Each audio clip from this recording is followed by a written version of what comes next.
성불의 경지에 올랐던 성철 스님은 불교가 최상의 진리라고 일찍이 큰 깨달음을 얻어 불교에서 최고의 경지라고 하는 해탈 성지를 하고자 1934년 23살의 나이에 부모와 형제 그리고 아내까지 버리고 출가 입산하여 1993년 81세의 나이에 죽음에 이르기까지 평생을 오직 참선과 학문으로 일관한 스님 중의 스님이자 최고의 선승이요 학승이었습니다. 그는 8년간 장자불화라는 극기 수행을 하기도 했는데 장자불화는 수행 기간 동안 눕지 못하고 앉아서만 돌을 닦는 초인적인 수행 중 하나입니다. 그는 가족이 찾아와도 심지어 박정희 대통령이 찾아와도 만나주지 않았을 정도로 강한 의지를 세우며 수행을 했다고 합니다.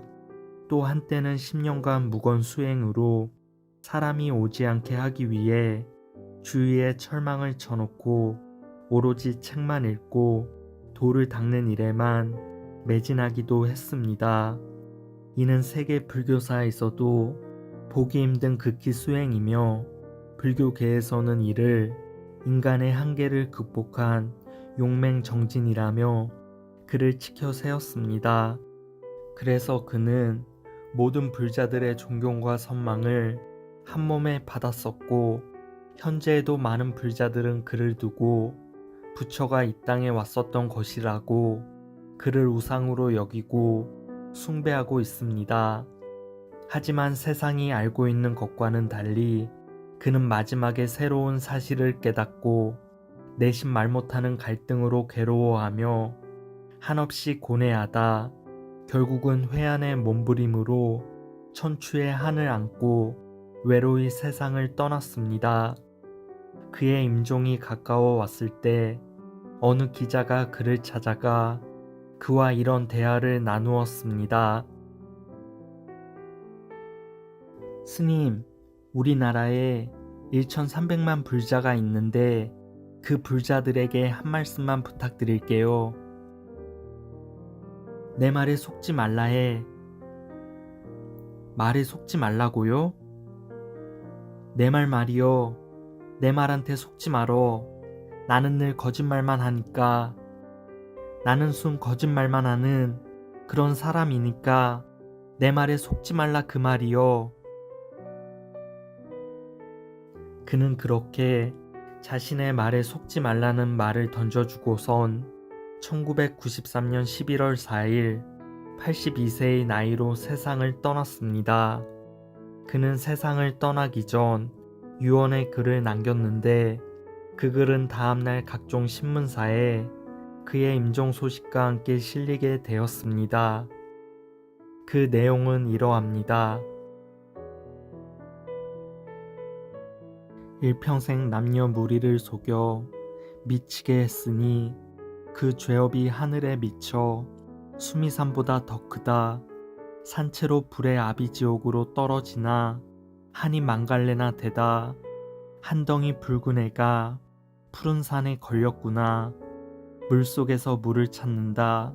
사탄이여 어서 오십시오. 나는 당신을 존경하며 예배합니다. 당신은 본래로 거룩한 부처입니다. 사탄과 부처란 허망한 거짓 이름일 뿐 본 모습은 추호도 다름이 없습니다. 그는 평생 사탄에게 속아서 거짓된 교리를 최상의 진리인 줄 알고 한평생 남녀 무리를 속여 지옥에 떨어지게 했다는 것을 마지막 글에 담았습니다. 그러니 그 무서운 죄를 어떻게 할 것인지 두려워하여 슬퍼하며 고뇌하였습니다. 그리고 속고 속이는 이 엄청난 죄가 한없이 이어질 것에 대해 한탄하고 비통해하며 그 엄청난 죄를 어떻게 감당할 수 있을지 벌벌 떨었습니다.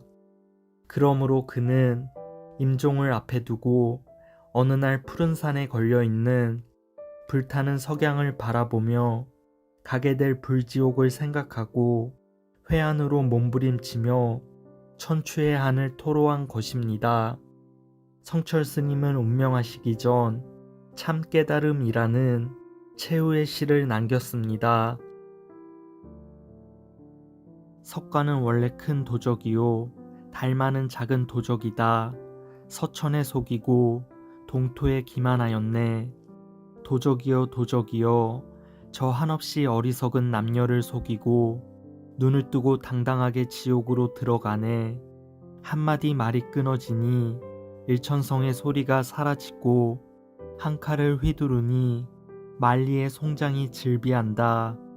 알든지 모르든지 상신 실명을 면치 못하리니 말해보라 이 무슨 도리인가.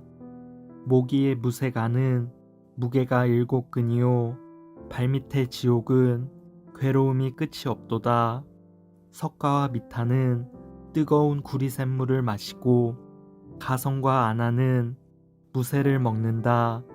사나운 용이 힘차게 나니 푸른 바다가 넓고 사자가 고함 지르니 조각달이 높이 솟았네. 이 글을 크게 풀이하지 않더라도 석가와 달마와 가성과 아난이 지옥에서 고통과 괴로움 속에 몸부림치고 있음을 알 수 있습니다.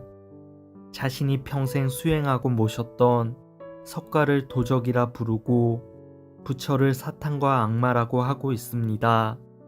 직접 지옥의 모습을 보지 않고서는 상식적으로 절대 생길 수 없는 일입니다. 불교계는 뒤집어졌고 그를 추종하고 따르던 전국의 불자와 스님들은 큰 충격에 빠졌습니다. 결국 불교계의 유명한 스님들은 이에 대한 해명을 하였는데 그 내용을 정리하면 이러합니다. 성철 스님은 유언을 통해 자신의 겸손을 나타낸 것이다. 성과 악은 헛된 분별이다. 악마와 부처가 이름은 달라도 몸은 하나이다. 악인은 때 묻은 옷을 입었고 부처는 깨끗한 옷을 입었을 뿐이다. 악마여 물러가라고 외치지 말고 악마여 거룩합니다.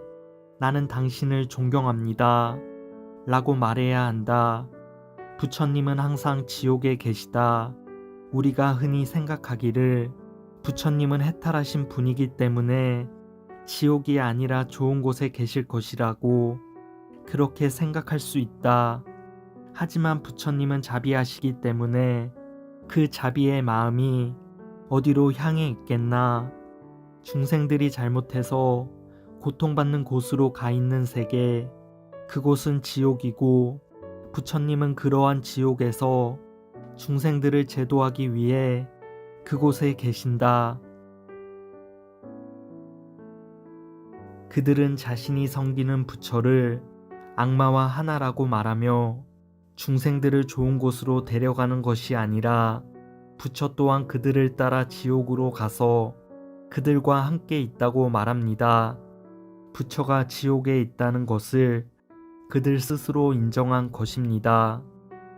성철 스님은 죽기 직전 54년 동안 단절하고 살았던 하나뿐인 딸을 찾아가 마지막으로 이런 말을 남겼습니다. 내가 인생을 잘못 선택했다. 나는 지옥에 간다. 내 죄는 산보다 높고 바다보다 깊은데 내 일을 어찌 감당하랴. 내가 80년 동안 포교한 것은 다 헛것이로다. 우리는 구원이 없다. 죄값을 해결할 자가 없기 때문이다.